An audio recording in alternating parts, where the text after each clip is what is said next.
हर दिन इंडिया के शहर हजारों टन वेस्ट जनरेट करते हैं और ये वेस्ट सिर्फ सड़कों पर नहीं होता, ये हमारी रिवर्स में जाता है, हमारी हवाओं को जहरीला बनाता है और धीरे धीरे शहरों के बाहर कचरों के पहाड़ खड़े हो जाते हैं। और ये क्राइसिस सिर्फ दिल्ली, मुंबई या बेंगलुरु जैसे शहरों की नहीं, ये इंडिया के हर एक शहर की अनकंफर्टेबल रियलिटी है। अगर नाला ओवरफ्लो हो जाता, सारा पानी भर जाता, ट्रैफिक इतना जाम हो जाता, अगर चाहे तो बस में गिरे या नहीं तो मतलब कूड़े में गिरे। यहाँ पर कूड़े का मिसमैनेजमेंट इतना ज्यादा बढ़ गया है कि अब रेजिडेंशियल इलाके भी डंपिंग यार्ड में तब्दील हो रहे हैं। मेरी तो अभी 15 दिन तबीयत खराब, सांस नहीं ले पाती। ऐसी बीमारियां जो बुढ़ापे में बीमारी होती है, हम लोग का अभी से बीमारी। और क्या आप यकीन करेंगे, इन्हीं के बीच एक ऐसा शहर भी है जो कभी कचरे के ढेरों के लिए जाना जाता था। इवन 2016 से पहले वो क्लीनेस्ट सिटी की लिस्ट में भी नहीं था। आज वही शहर इंडिया के सबसे साफ शहरों में से एक माना जाता है, इवन नंबर 1 पोजीशन पर आता है। मैं हूँ विवेक एंड टॉकिंग अबाउट स्वच्छ ही रहेगा इंदौर। आखिर इंदौर ने वो कौन सा फॉर्मूला यूज किया जो दिल्ली, मुंबई, बेंगलुरु जैसे बड़े शहर भी आज तक कभी फुल्ली इम्प्लीमेंट नहीं कर पाए। चलिए जानते हैं आज की इस वीडियो में। आज जब भी हम इंदौर की बात करते हैं तो दिमाग में सिर्फ क्लीन रोड्स, पेंटेड वॉल्स और स्पॉटलेस पब्लिक स्पेसेस आते हैं। लेकिन सच ये है कि आज से कई साल पहले इंदौर भी एक आम शहरों जैसा ही हुआ करता था। रोड के किनारे कचरा, खुले गार्बेज पॉइंट्स, ओवरफ्लोइंग डस्टबिन्स और जगह जगह बदबू। 2016 में जब स्वच्छ सर्वेक्षण शुरू हुआ तब इंदौर क्लीनेस्ट सिटी की लिस्ट में भी नहीं था। उस समय इंदौर को एक अनकंफर्टेबल रियलिटी का सामना करना पड़ा। क्वेश्चन ये था, प्रॉब्लम कचरे की थी या लोगों की आदतों की? रिसर्च करने में पता चलता है कि प्रॉब्लम दोनों में ही थी। सिस्टम भी वीक था और पब्लिक बिहेवियर भी। 2016 में इंदौर म्युनिसिपल कॉर्पोरेशन ने एक रिस्की डिसीजन लिया। उन्होंने सिर्फ साफ सफाई करने का प्लान नहीं बनाया, उन्होंने पूरे गार्बेज मैनेजमेंट सिस्टम को रीडिजाइन करने का प्लान बनाया। डिफरेंस समझिए, इंडिया के बहुत सारे शहर सिर्फ साफ सफाई करने पर फोकस करते हैं, बट इंदौर ने गार्बेज जनरेट होने के बाद की पूरी जर्नी को कंट्रोल करने पर फोकस किया और यही गेम चेंजर था। म्युनिसिपल ऑफिशियल्स के सामने सबसे बड़ी प्रॉब्लम ये थी कि आखिर रोड पर कचरा आता ही क्यों है। जब रूट कॉज का पता लगाएगा तो पता चला कि लोगों के पास कोई कन्वीनियंट अल्टरनेटिव ही नहीं है।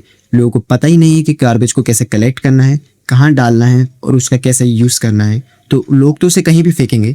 देन यहीं से शुरू हुआ इंदौर का सबसे important mission, door to door collection revolution. Indore ने ऑलमोस्ट पूरी सिटी को कवर करने वाला door to door waste collection network create किया। लोगों को आदत डलवाई गई कि कचरा घर के बाहर नहीं फेंकना है, कलेक्शन व्हीकल का वेट करना है और कचरा सिर्फ व्हीकल में ही डालना है। आज इंदौर के हर एक एरिया में गार्बेज कलेक्शन व्हीकल्स एक स्पेसिफिक ट्यून या क्लीननेस एंथम के साथ आते हैं, जो लोगों को रिमाइंड करवाता है कि वेस्ट कलेक्शन का टाइम हो चुका है। सुनने में ये छोटी चीज लगती है, लेकिन साइकोलॉजी में इसे क्यू बेस्ड हैबिट फॉर्मेशन कहते हैं और धीरे धीरे पूरे शहर की हैबिट बदल गई। इसके बाद इंदौर ने वो काम करा जो इंडिया के बहुत कम बड़े बड़े शहर भी सक्सेसफुली कर पाते हैं, वेस्ट सेग्रेगेशन। इंदौर ने गार्बेज को 6 अलग अलग कैटेगरीज में बांट दिया: wet waste, dry waste, plastic waste, e waste, domestic sanitary waste और डोमेस्टिक हजार्डस वेस्ट। पहले लोगों को लगा कि ये इम्पॉसिबल है, इसे करने में बहुत प्रॉब्लम आएगी, लेकिन एडमिनिस्ट्रेशन ने अवेयरनेस कैंपेन चलाए, स्कूल्स, हाउसिंग सोसाइटीज और एनजीओ को इन्वॉल्व किया। धीरे धीरे लोग समझने लगे कि कचरा सिर्फ गार्बेज नहीं, ये एक रिसोर्स है और यही इंदौर की सक्सेस का एक सीक्रेट कोर बना। इंडिया की ज्यादातर सिटीज में गार्बेज एक लाइबिलिटी होता है, मतलब उसे डिस्पोज करने के लिए भी पैसा खर्च करना पड़ता है, लेकिन इंदौर ने वेस्ट को इकोनॉमिक रिसोर्स की तरह यूज करना शुरू किया। गीले कचरे का यूज ऑर्गेनिक खाद और बायो सीएनजी बनाने के लिए होता है। ड्राई वेस्ट को रिसाइकल कर दिया जाता है। प्लास्टिक वेस्ट को प्रोसेसिंग यूनिट्स में भेजा जाता है, जहां से नया प्लास्टिक बनता है। इलेक्ट्रॉनिक वेस्ट को सेफली रिसाइकल किया जाता है ताकि टॉक्सिक केमिकल्स ना फैले। डोमेस्टिक सैनिटरी वेस्ट और डोमेस्टिक हजार्डस वेस्ट को सेफली डिकम्पोज कर दिया जाता है। इंदौर हर दिन 1100 से 1150 मैट्रिक टन वेस्ट जनरेट करता है। इसमें करीब 650 टीडीपी वेट वेस्ट और 665 टीडीपी ड्राई वेस्ट होता है। वेस्ट को सिटी के 8 मॉडर्न गार्बेज ट्रांसफर स्टेशन के थ्रू प्रोसेस किया जाता है। चौथरम मंडी का 20 टीडीपी बायो सीएनजी प्लांट रोज लगभग 750 से 800 किलो बायो सीएनजी प्रोड्यूस करता है। जो वेस्ट प्रोसेसिंग कैपेसिटी 2014 में 15-16% थी, वो आज इंप्रूव होकर 76% हो चुकी है। एशिया का सबसे बड़ा बायो सीएनजी प्लांट इंदौर के देवगुराड़िया में सिचुएटेड है। ये मेनली 4 मेजर काम करता है: waste processing, bio CNG production, compost making और कार्बन रिडक्शन। ये प्लांट शहर से निकलने वाले 550 टन गीले कचरे को रोज प्रोसेस करता है। ये जीरो लैंडफिल मॉडल पर काम करता है, मतलब इसे प्रोसेस होने के बाद कोई भी वेस्ट नहीं निकलता। कचरे को डिकम्पोज करने के बाद ये प्लांट लगभग 17,000 से 17,500 kilo high quality bio CNG gas बनाता है। इस गैस में लगभग 95% से ज़्यादा मीथेन होती है जो इसे बहुत प्योर बनाती है। इसका 50% हिस्सा इंदौर म्यूनिसिपल कॉरपोरेशन को मार्केट से 5 रुपये सस्ते दाम पर मिलता है, जिससे शहर की 150 सीएनजी बेस्ड बसेस चलती है। गैस बनने के बाद बचा हुआ स्लरी गीला कचरा, उससे लगभग 100 टन ऑर्गेनिक खाद बनाई जाती है जो फील्ड्स और इंदौर के गार्डन्स में यूज की जाती है। खुले में कचरा सड़ने वाले बदबू और ग्रीन हाउस गैसेस को ये रोकता है। इससे सालाना 1,30,000 टन कार्बन डाइऑक्साइड एमिशन कम होता है, जिससे इंदौर को कार्बन क्रेडिट से भी एक्स्ट्रा कमाई होती है। साउथ ईस्ट एशिया की पहली एक ऐसी सिटी है और स्मार्ट सिटी है जो कार्बन क्रेडिट्स में भी डील करता है। तो ये सारे कार्बन क्रेडिट्स हम इंटरनेशनल मार्केट में सेल भी करते हैं, जिससे हम लोग इनकम भी जनरेट करते हैं। अब यहाँ इस वीडियो का सबसे इम्पोर्टेंट पॉइंट आता है, आखिर पब्लिक को कॉर्पोरेट करने के लिए मनाया कैसे गया? क्योंकि कोई भी शहर सिर्फ गवर्नमेंट की पॉलिसीज की वजह से क्लीन नहीं होता जब तक उसमें पब्लिक कॉर्पोरेट ना करे। फॉर एग्जांपल, आपको भोपाल और दिल्ली में आज भी सड़क किनारे ऐसे ओपन गार्बेज कलेक्टिंग पॉइंट्स दिख जाएंगे। यहाँ तक कि पुणे में फाइन को भी 150 रुपए से बढ़ाकर 500 रुपए कर दिया, ताकि लोग पेनल्टीज की वजह से ही सही थोड़ा बहुत तो सिविक सेंस को अडॉप्ट करें। बट इंदौर में अवेयरनेस कैंपेन को इमोशनल मूवमेंट बनाया गया। स्कूल में बच्चों से शपथ दिलवाई गई, रिलीजियस लीडर्स का सपोर्ट लिया गया, इवन कॉलोनीज और वार्ड्स के बीच कंपटीशन कराया गया। जीरो वेस्ट प्रोडक्शन वाले घरों पर रिवॉर्ड के तौर पर स्टिकर्स लगाए गए, जिन्हें देखकर दूसरे लोगों ने भी उन्हें फॉलो अप करना शुरू कर दिया। और साथ ही जो गार्बेज और गंदगी फैला था उस पर पेनल्टीज और फाइन लगाए गए, जिसके लिए इंदौर 311 ऐप को भी लॉन्च किया गया, जो क्लीनिनेस और सिविक ट्रांसपेरेंसी को इम्प्रूव करने का एक बेस्ट इनिशिएटिव था। इंदौर की सक्सेस का एक हिडन पिलर था टेक्नोलॉजी। म्युनिसिपल कॉर्पोरेशन ने इंदौर के हर एक वेस्ट कलेक्शन व्हीकल्स को जीपीएस से ट्रैक करना शुरू कर दिया। कौन सी गली कवर हुई, कौन सी रह गई, कितना टाइम लगा, सब डाटा अवेलेबल रहने लगा और यहीं से अकाउंटेबिलिटी शुरू हुई। अब सवाल ये आता है कि इंदौर के लोग आखिर बदल कैसे गए? क्या वो ज्यादा डिसिप्लिन्ड है? क्या वो ज्यादा एजुकेटेड है? बिल्कुल नहीं। रियलिटी काफी डिफरेंट है। ह्यूमन साइकोलॉजी लगभग हर एक इंसान में सेम होती है। लोग वही बिहेवियर रिपीट करते हैं जो उन्हें सोशली एक्सेप्टेबल लगता है। अगर एक रोड पर सब लोग गंदगी कर रहे हैं तो तीसरा बंदा आके भी उस पर गंदगी करना स्टार्ट कर देगा।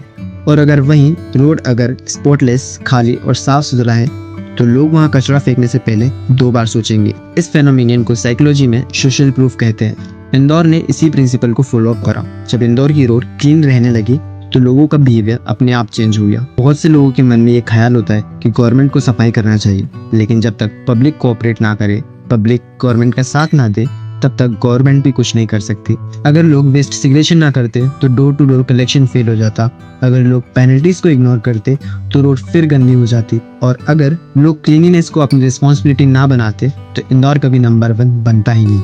जैसे हर सिक्के के 2 पहलू होते हैं, वैसे ही हर एक सिचुएशन के भी 2 पार्ट्स होते हैं, एक अच्छी चीज और एक बुरी चीज। Now the time to check some ground reality of Indore. हर बड़े शहर की तरह इंदौर भी बहुत सारे चैलेंजेस को फेस करता है। मॉनसून के टाइम में drainage issue, infrastructure issue, rapid urban expansion, construction waste, plastic pollution, illegal dumping के भी कुछ आइसोलेटेड केसेस देखने को मिलते हैं। ये सारी प्रॉब्लम्स आज भी एग्जिस्ट करती हैं, बट डिफरेंस सिर्फ इतना है, इंदौर इन सारी प्रॉब्लम्स को कंटिन्यूअसली एड्रेस करता है और शायद इसीलिए इंदौर कंटिन्यूअसली इंप्रूवमेंट मेंटेन कर पाती है। क्लीन सिटी बनाना सिर्फ अवेयरनेस कैंपेन से पॉसिबल नहीं होता, इसके पीछे हजारों सैनिटेशन वर्कर्स की मेहनत होती है। 2021 में इनकी काउंटिंग 8,500 थी, जो अब बढ़कर 10,000 से 11,500 हो गई है। हर सुबह जब अधिकतर लोग सो रहे होते हैं तब ये सफाई कर्मचारी, जिन्हें हम सफाई मित्र कहते हैं, अपना काम शुरू कर चुके होते हैं। Road sweeping, waste collection, drain cleaning, segregation support, even processing plants में भी ये काम करते हैं। ये वो लोग हैं जिन्हें अक्सर हेडलाइंस नहीं मिलती, लेकिन इंदौर मॉडल की बैकबोन वही है। अगर कल सुबह ही पूरा सैनिटेशन वर्कफोर्स स्ट्राइक पर चले जाए तो किसी भी बड़े से बड़े और साफ से साफ शहर की रियलिटी सामने आ जाएगी। इसलिए जब भी हम इंदौर की सक्सेस को सेलिब्रेट करते हैं तो हमें उन हजारों सैनिटेशन वर्कर्स को भी एक्नॉलेज करना चाहिए जो इस सिस्टम को रोज चलाते हैं। अब सबसे बड़ा सवाल ये आता है कि आखिर दिल्ली, मुंबई, कोलकाता और पुणे जैसे बड़े बड़े शहर भी इंदौर मॉडल को कॉपी क्यों नहीं कर पाए? आखिर फॉर्मूला तो सिर्फ पब्लिक है। एक्सपर्ट्स जनरली 3 मेजर प्रॉब्लम्स बताते हैं: पॉपुलेशन डेंसिटी, पॉलिटिकल कंटिन्यूटी और सिटीजन पार्टिसिपेशन। जितनी ज्यादा पॉपुलेशन उतना ज्यादा वेस्ट और उतनी ही ज्यादा कॉम्प्लेक्सिटी। दिल्ली हर दिन लगभग 12 से 13,000 टन वेस्ट जनरेट करता है। मुंबई में लैंड अवेलेबिलिटी खुद एक मेजर प्रॉब्लम है। इंदौर कंपैरेटिवली स्मॉलर स्केल पर ऑपरेट करता है। और इस एडवांटेज को इग्नोर नहीं किया जा सकता। इंडिया में कई सारे प्रोजेक्ट्स गवर्नमेंट चेंज होने पर डायरेक्शन लूज कर देते हैं, लेकिन इंदौर में क्लीननेस प्रोजेक्ट को मल्टीपल ईयर्स तक कंटिन्यूटी मिली। इंदौर की सक्सेस का सबसे अंडररेटेड फैक्टर पब्लिक पार्टिसिपेशन है। इवन कुछ सोसाइटीज पब्लिक प्रॉपर्टी की रिस्पेक्ट करते हैं और कुछ नहीं। रिसर्चर्स कहते हैं कि सिविक सेंस सिर्फ एजुकेशन से नहीं आती। आपने खुद देखा होगा कि कभी कभी हाईली एजुकेटेड लोग भी रोड पर कचरा फेंकते हुए नजर आते हैं। तो फिर इशू एजुकेशन का नहीं, इशू अकाउंटेबिलिटी और सोशल नॉर्म्स का है। हाँ, सोसाइटी क्लीनिनेस को इम्पोर्टेंस देती है, वहाँ लोगों का बिहेवियर अपने आप चेंज हो जाता है। और जहाँ लोग सोचते हैं कि एक बोतल रोड पर फेंकने से क्या ही हो जाएगा, तो प्रॉब्लम वहीं से शुरू हो जाती है। वो एक बोतल कब हजारों बोतल में कन्वर्ट हो जाती है, पता भी नहीं चलता।